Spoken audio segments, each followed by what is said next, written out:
Atenção, voltou com o Lucas lá na ponta esquerda. Vem o time do São Paulo agora para o campo de ataque. Dominou, entregou essa bola curta ali. Tá dominando o jogo o time do São Paulo. Colocou na área, Lucas escorou atrás para Bobadilha. Atenção, é para Caleri, tirou de lá para cá, bateu de letra, é gol! É gol, é gol, é gol, é gol, é gol, é gol, é gol, é gol.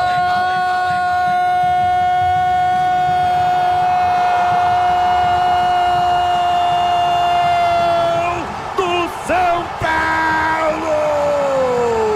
Salve o tricolor paulista, amado clube Toca no homem!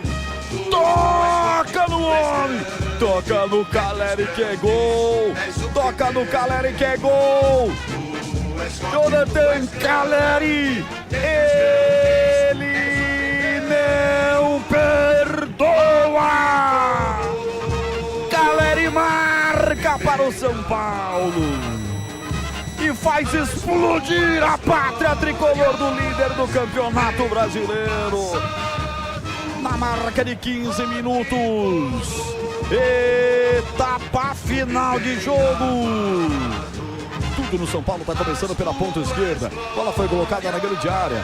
Aí o Bobadilha fez uma grande jogada. Limpou a 2. Rolou a bola curta num espaço quase improvável desse esquema 3-5-2 da Chape. Mas encontra a Caleri que bate de primeira.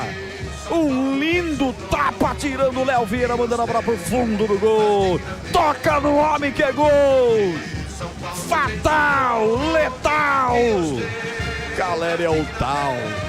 O capitão é o tal.